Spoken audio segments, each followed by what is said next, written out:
Hallelujah. യേശുവേ സ്തോത്രം, യേശുവേ നന്ദി. എസെക്കിയേൽ പ്രവാചകന്റെ ഗ്രന്ഥത്തിൽ 43-ാം അധ്യായം 1-2 തിരുലിഖിതങ്ങൾ. അതാ ഇസ്രായേലിന് ദൈവം കിഴക്ക് നിന്ന് വരുന്നു. അവിടുത്തെ ആഗമനത്തിന്റെ ശബ്ദം പെരുവെള്ളത്തിന്റെ ഇരമ്പൽ പോലെയായിരുന്നു. ഭൂമി അവിടുത്തെ തേജസ് കൊണ്ട് പ്രകാശിച്ചു. ഈ വചനങ്ങളുടെ അത്ഭുത ശക്തിയാൽ നിങ്ങൾക്കേവർക്കും സ്വാഗതം. ഹല്ലേലൂയ. പ്രിയപ്പെട്ട ദൈവമക്കളെ, ഇന്ന് നാം ചിന്തിക്കുന്നത് സമൃദ്ധിയിൽ അഹങ്കരിക്കരുത് എന്നതിനെ കുറിച്ചാണ്. പ്രഭാഷകന്റെ പുസ്തകത്തിൽ 11-ാം അധ്യായം 23-24 തിരുലിഖിതങ്ങൾ. എനിക്കിനി എന്ത് വേണം, എന്ത് സന്തോഷമാണ് കിട്ടാനുള്ളത് എന്ന് നീ പറയരുത്. എനിക്ക് വേണ്ടതെല്ലാം ഉണ്ട്, എന്ത് ആപത്ത് വരാനാണ് എനിക്കിനി എന്നും നീ പറയരുത്. പ്രിയപ്പെട്ട ദൈവമക്കളെ, ഇതാ ദൈവം തൻ്റെ പരിശുദ്ധാത്മാവിനാൽ ലോകത്തിൻ്റെ നാനാഭാഗങ്ങളിൽ നമ്മളെ ഒരുമിച്ച് കൂട്ടിയിരിക്കുന്ന ഈ സമയത്ത് സ്വർഗത്തിൻ്റെ അനുഗ്രഹങ്ങൾ നമ്മുടെ മേൽ ചൊരിയാൻ അവിടുന്ന് ആഗ്രഹിക്കുന്നുണ്ട്. ഒരു വ്യക്തിയുടെ അനുഭവം നിങ്ങളുടെ ശ്രദ്ധയിലേക്ക് ഞാൻ കൊണ്ടുവരാം. ഇത് ത്രേസ്യാമ ലൂക്കോസ് ന്യൂയോർക്കിൽ നിന്നും സാക്ഷ്യപ്പെടുത്തുന്നു. ഷാലോം ടിവിയിലെ അഭിഷേകാഗ്നി പ്രോഗ്രാം സ്ഥിരമായി കാണുന്ന ഒരു വ്യക്തിയാണ് ഞാൻ. എൻ്റെ പേര് ത്രേസ്യാമ ലൂക്കോസ്. ഞാൻ അമേരിക്കയിലെ ന്യൂയോർക്കിൽ നിന്നാണ് ഈ കത്തെഴുതുന്നത്. അഭിഷേകാഗ്നി പ്രോഗ്രാം കണ്ട് പ്രാർത്ഥിച്ചത് വഴി എൻ്റെ ജീവിതത്തിലേക്ക് വലിയൊരു ദൈവിക ഇടപെടലുണ്ടായി. കഴിഞ്ഞ 9 വർഷമായി ഞാൻ വളരെ മാരകമായ ഒരു വൈറസ് രോഗത്തിൻ്റെ പിടിയിലകപ്പെട്ട് നട്ടം തിരിയുകയായിരുന്നു. ഒരു ഡോക്ടർമാർക്കും എന്നെ സഹായിക്കാൻ കഴിയാത്ത സ്ഥിതിയിൽ ഞാൻ നിരാശയിലായിരുന്നു. ഒരുപാട് ഓപ്പറേഷൻസും ട്രീറ്റ്മെൻറ്റുകളും കഴിഞ്ഞു. എന്നാൽ ഈ വൈറസ് രോഗം എൻ്റെ ശരീരത്തിൽ നിന്നും വിട്ടുമാറുന്നില്ല. അങ്ങനെ നിരാശയിലിരിക്കുമ്പോഴാണ് ഷാലോം ചാനലിലെ അഭിഷേകാഗ്നി പ്രോഗ്രാമിനെ കുറിച്ച് അറിഞ്ഞത്. അഭിഷേകാഗ്നി പ്രോഗ്രാമിൻ്റെ സമയത്ത് എൻ്റെ യേശുവിനോട് ഹൃദയം നുറുക്കി ഞാൻ പൊട്ടിക്കരഞ്ഞ് പ്രാർത്ഥിച്ചു. ഒരു 4-5 ആഴ്ച ഇതുപോലെ യേശുവിന് മുമ്പിൽ വചനം കേട്ട് ഞാൻ കരഞ്ഞു.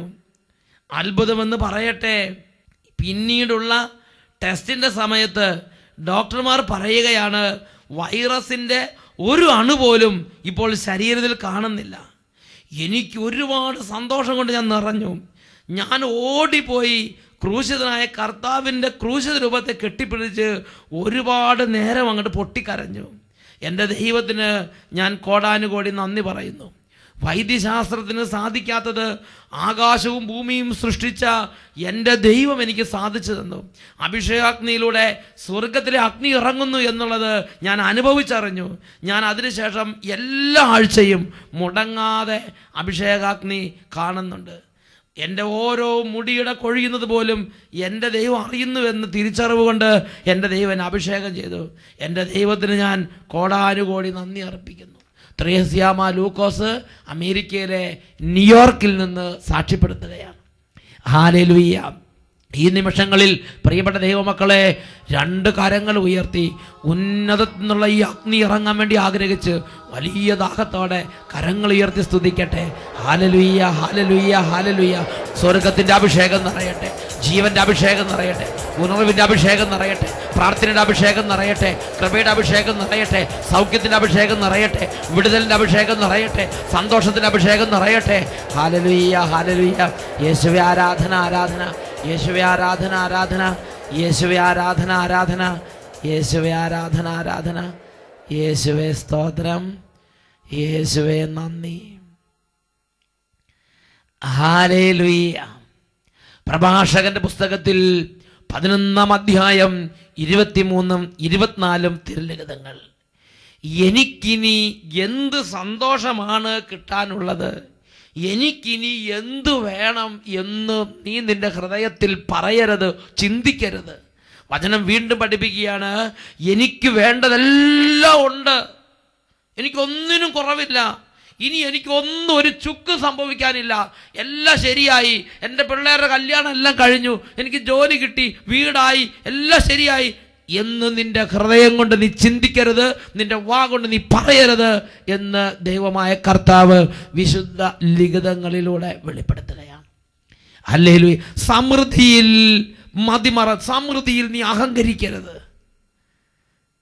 ഇന്ന് അനേകം ദൈവമക്കള് ദൈവത്തിൻ്റെ സന്നിധിയിൽ ഒരുപാട് കരഞ്ഞ് വേദനിച്ച് ദൈവത്തോട് പ്രാർത്ഥിച്ച് അത്ഭുതങ്ങളും അനുഗ്രഹങ്ങളും പ്രാപിക്കുന്നു. എന്നാൽ ഉയർച്ച വരുമ്പോൾ സൗകര്യപൂർവം പ്രാർത്ഥനയും വിശുദ്ധിയും ദൈവഭക്തിയും അവർ വലിച്ചു ദൂരെ എറിയുകയാണ്. ഹല്ലേലൂയ. യേശുവേ സ്തോത്രം, യേശുവേ നന്ദി. പ്രിയപ്പെട്ട സഹോദരങ്ങളെ, ഒരു കാര്യം ദൈവവചനം 100% ഉറപ്പ് തരുന്നുണ്ട്. ഞാനും നിങ്ങളും ജീവിക്കുന്ന ദൈവത്തെ ഉപേക്ഷിച്ചാൽ, ജീവിക്കുന്ന ദൈവത്തെ ഉപേക്ഷിക്കുന്ന ആരാകട്ടെ, അത് കുടുംബമാണെങ്കിലും രാജ്യങ്ങളാണെങ്കിലും സംസ്കാരങ്ങളാണെങ്കിലും സാമ്രാജ്യങ്ങളാണെങ്കിലും സമൂഹങ്ങളാണെങ്കിലും കോൺഗ്രിഗേഷൻ ആണെങ്കിലും ആരാണെങ്കിലും ശരി, ജീവിക്കുന്ന ദൈവത്തെ ഉപേക്ഷിക്കുന്നവർ ഈ ലോകത്തിൽ നശിച്ചു പോകും എന്ന് വിശുദ്ധ ലിഖിതം സ്പഷ്ടമായി പഠിപ്പിക്കുകയാണ്. സമൃദ്ധിയിൽ മതിമറന്ന് നീ ദൈവത്തെ മറന്ന് അഹങ്കരിച്ച് ജീവിക്കരുത്. ജെറമിയ പ്രവാചകന്റെ പുസ്തകത്തിൽ 17-ാം അധ്യായത്തിൽ 13-ാമത്തെ തിരുലിഖിതം, ജെറമിയ 17:13, ഇസ്രായേലിന്റെ പ്രത്യാശയായ കർത്താവേ, അങ്ങയെ ഉപേക്ഷിക്കുന്നവരെല്ലാം ലജ്ജിതരാകും. ഇസ്രായേലിന്റെ പ്രത്യാശയായ കർത്താവേ, അങ്ങയെ ഉപേക്ഷിക്കുന്നവരെല്ലാം ലജ്ജിതരാകും. അങ്ങിൽ നിന്ന് പിന്തിരിയുന്നവർ പൂഴിയിൽ എഴുതിയ പേര് പോലെ അപ്രത്യക്ഷമാകും. എന്തെന്നാൽ ജീവജലത്തിന്റെ ഉറവിടമായ കർത്താവിനെ അവർ ഉപേക്ഷിച്ചു. ഇസ്രായേലിന്റെ പ്രത്യാശയായ കർത്താവേ, അങ്ങയെ ഉപേക്ഷിക്കുന്നവരെ ലജ്ജിതരാകുമെന്ന് തിരുലിഖിതം പഠിപ്പിച്ചിരിക്കുകയാണ്.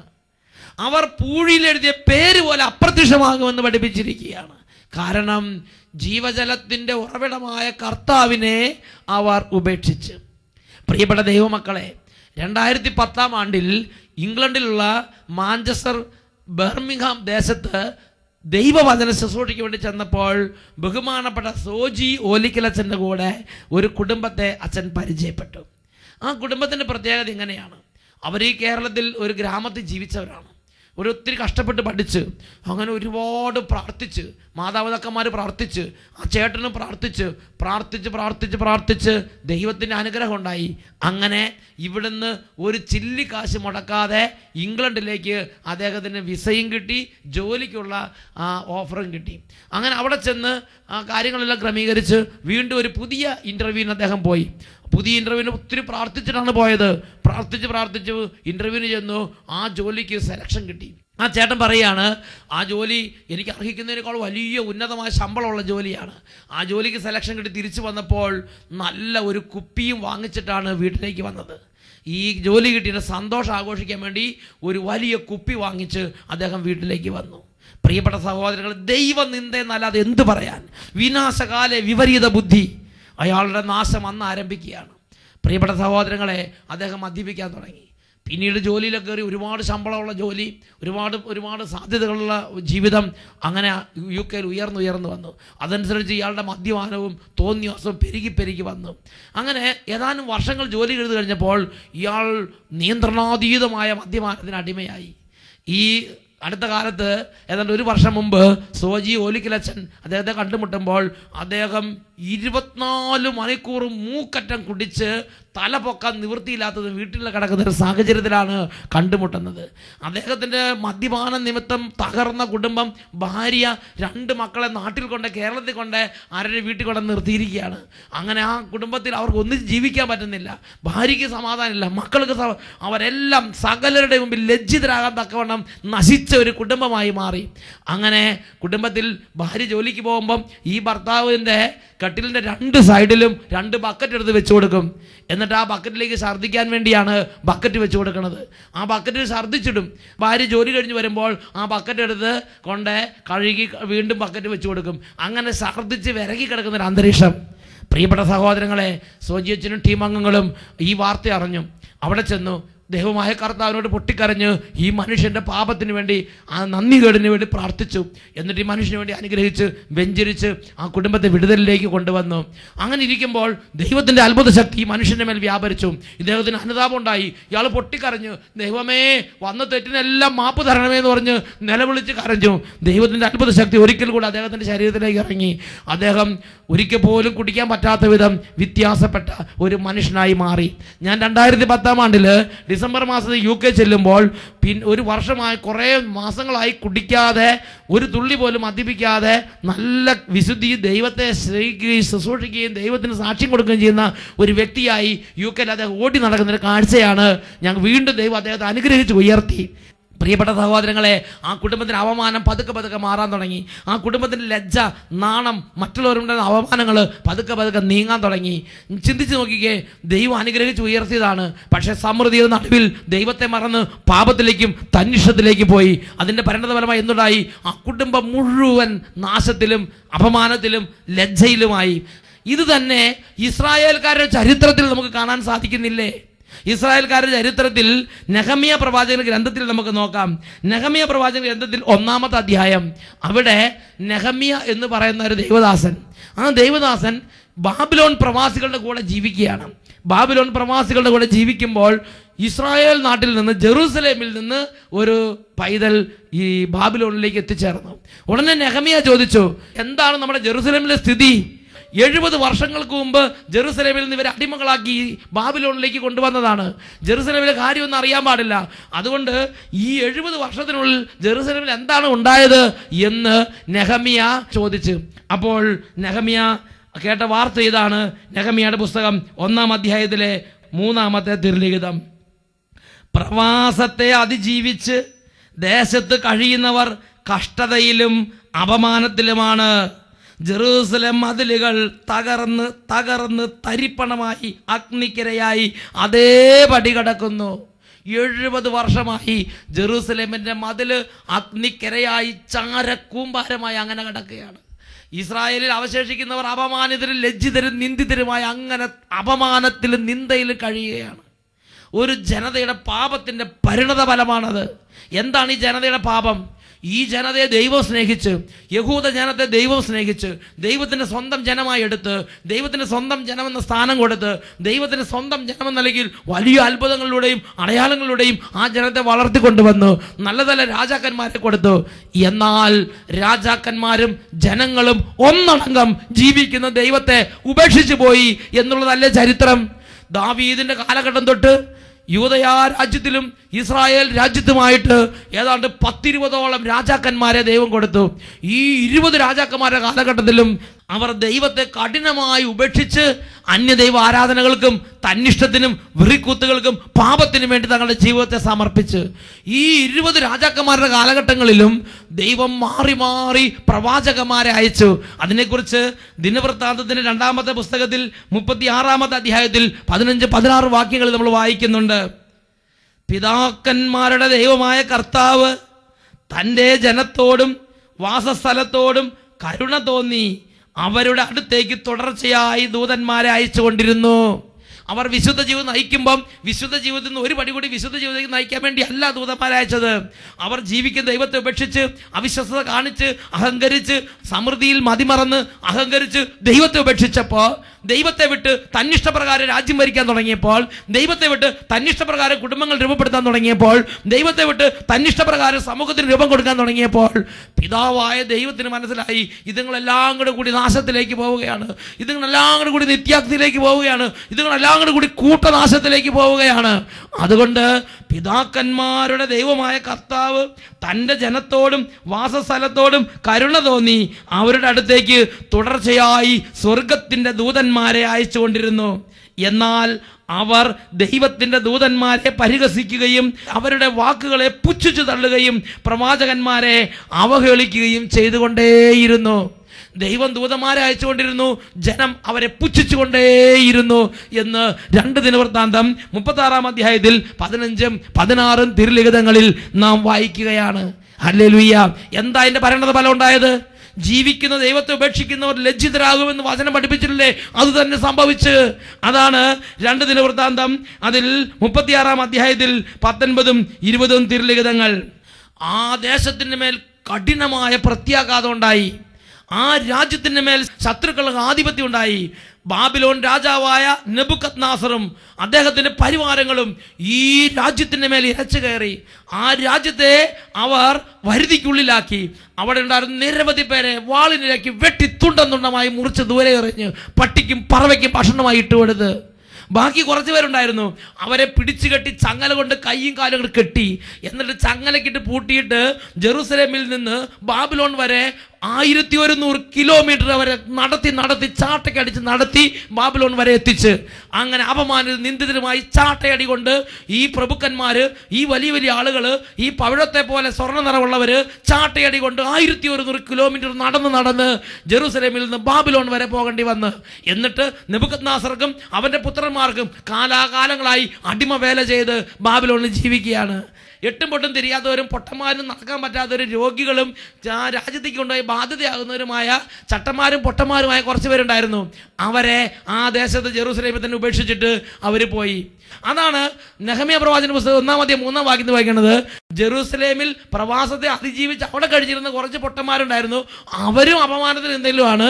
പ്രവാസത്തിൽ വന്നവരും അങ്ങനെ തന്നെ ഈ രാജ്യത്ത് അടിമ വേല ചെയ്യുകയാണ്. അപ്പൊ നോക്കുക, അവിടെ അവശേഷിച്ചവരും പ്രവാസത്തിലേക്ക് കൊണ്ടുപോയവരും കൊല ചെയ്യപ്പെട്ടവരും രാജ്യം മുഴുവനും ലജ്ജയുടെയും അപമാനത്തിൻ്റെയും നാളുകളിലേക്ക് വിട്ടുകൊടുക്കപ്പെട്ട്. എന്താ കാരണം? ജീവിക്കുന്ന ദൈവത്തെ ഉപേക്ഷിച്ച്, ജീവിക്കുന്ന ദൈവത്തിൻ്റെ വചനത്തെ ഉപേക്ഷിച്ച്, ജീവിക്കുന്ന ദൈവത്തിൻ്റെ മാർഗത്തെ ഉപേക്ഷിച്ച്. വീണ്ടും വചനം പഠിപ്പിക്കുകയാണ്, അതിലെ മന്ദിരങ്ങൾ അവർ ചുട്ടരിച്ച്.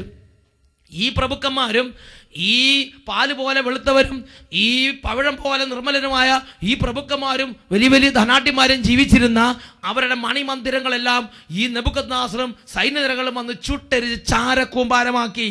അടുത്തത്, അവരുടെ വിലപിടിപ്പുള്ള പാത്രങ്ങളെല്ലാം ചവിട്ടി നശിപ്പിച്ചു കളഞ്ഞു. വാളിൽ നിന്ന് രക്ഷപ്പെട്ടവരെ അവർ ബാബിലോണിലേക്ക് തടവുകാരായി വലിച്ചഴിച്ചു കൊണ്ടുപോയി. പേർഷ്യ രാജ്യം സ്ഥാപിതമാക്കുന്നത് വരെ അവർ അവനും അവൻ്റെ പുത്രന്മാർക്കും ദാസന്മാരായി, അടിമകളായി, അടിമവേല ചെയ്ത് അപമാനിതരായി കഴിഞ്ഞു. ദൈവവചനം ഉപേക്ഷിച്ചവരുടെ സ്ഥിതിയാണിത്.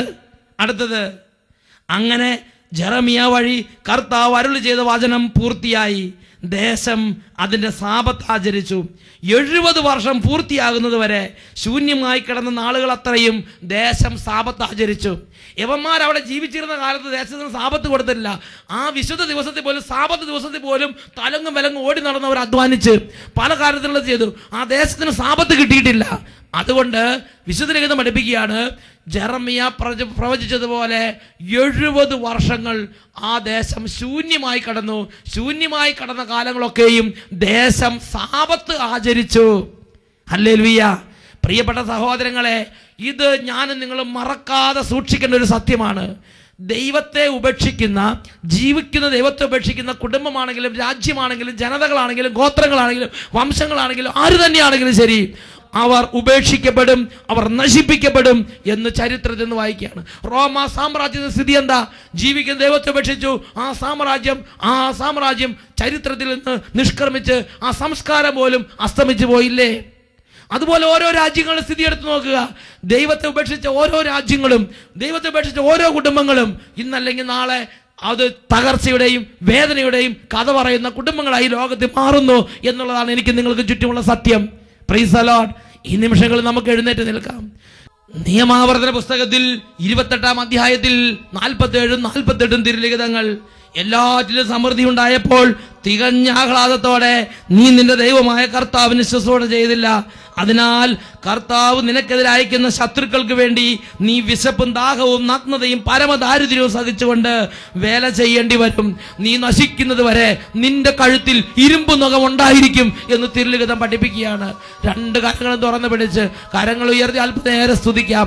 Hallelujah, hallelujah, hallelujah. ഓ ദൈവമേ, തിരിച്ചറിവ് നൽകണമേ. സമൃദ്ധിയിൽ അഹങ്കരിച്ച് ദൈവത്തെ ഉപേക്ഷിക്കാതെ വിനയത്തോടെ ജീവിതത്തിൽ ഞങ്ങൾ അനുഗ്രഹിക്കണമേ കർത്താവേ. Hallelujah, hallelujah. ഗോപുരം പണിയും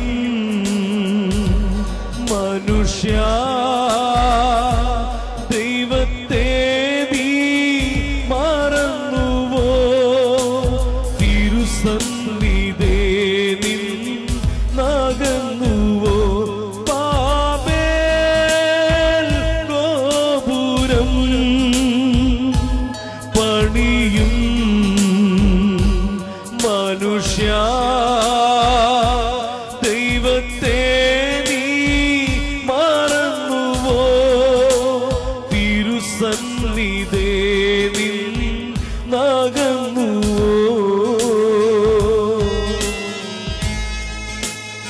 ദൈവമേ, ജീവിതത്തിലെ പാളിച്ചകളെ തിരിച്ചറിയാൻ പരിശുദ്ധാത്മാവിനെ സഹായിക്കണമേ കർത്താവേ. ദൈവത്തിൻ വഴികൾ നീ വെടിഞ്ഞോ, സോദോം ഗമോറ ഉണർന്നോ. ദൈവത്തിൻ വഴികൾ നീ വെടിഞ്ഞോ പിതാവേ, സോദോം ഗമോറ ഉണർന്നോ. അഹന്തതൻ പടവുകൾ കടന്നോ, ഞാനെന്ന പാവത്തിൽ മതി മറന്നോ. അഹന്തതൻ പടവുകൾ കടന്നോ, ഞാനെന്ന പാവത്തിൽ മതി മറന്നോ. രക്ഷകനരികിൽ തിരിച്ചു വരൂ നീ, മാനസാന്തര വഴിയിൽ ദൈവപിതാവിൻ അരികിൽ. ബാബേൽ ഗോപുരം പണിയും മനുഷ്യ,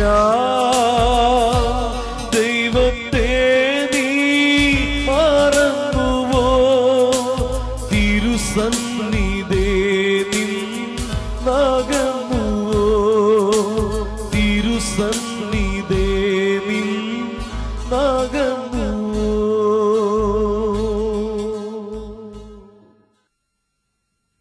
പ്രൈസ് ദി ലോർഡ്.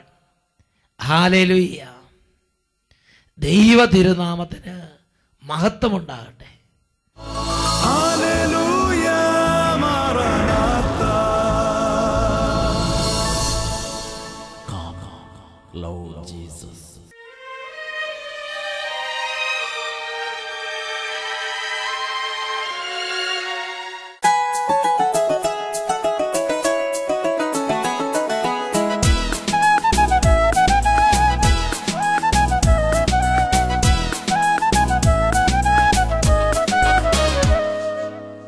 ആരാധിക്കാം, നമുക്കാരാധിക്കാം, ആരാധിച്ചാത്മാവിനാൽ നിറയാം.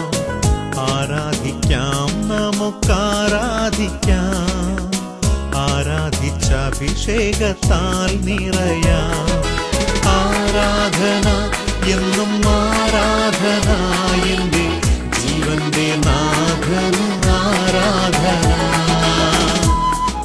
ഈ നിമിഷങ്ങളിൽ ഓരോരുത്തരും അവരവരിയ്ക്കുന്ന ഇടങ്ങളിലിരുന്ന് രക്ഷിതാവും കർത്താവുമായ യേശുവിനെ ഹൃദയം നുറുങ്ങി വിളിക്കുമെങ്കിൽ ഇപ്പോൾ യേശുവിൻ്റെ നാമത്തിൽ ഒരു വിടുതലുണ്ട്.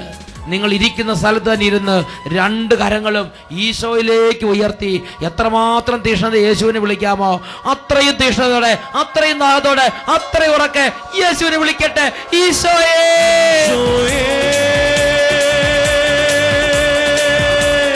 മരണത്തെ ജയിച്ചവനെ, യേശുവേ,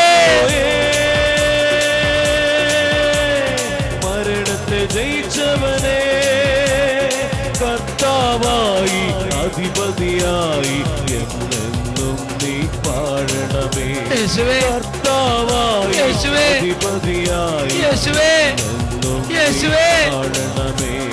ബന്ധനമഴിയട്ടെ, വിടുതൽ, വിടുതൽ, ുകൾ പൊട്ടട്ടെ, ബന്ധനമഴിയട്ടെ, കെട്ടുകൾ പൊട്ടട്ടെ, കുടുംബങ്ങളിൽ കെട്ടുകൾ അഴിയട്ടെ, വിടുതൽ സംഭവിക്കട്ടെ, കെട്ടുകൾ പൊട്ടട്ടെ. യേശുവിന്റെ തിരുരക്തം ഞങ്ങളിൽ നിറയട്ടെ, നിറയട്ടെ. യേശുവിന്റെ ജീസസ് ക്രൈസ്റ്റ് ഞങ്ങളിൽ നിറയട്ടെ.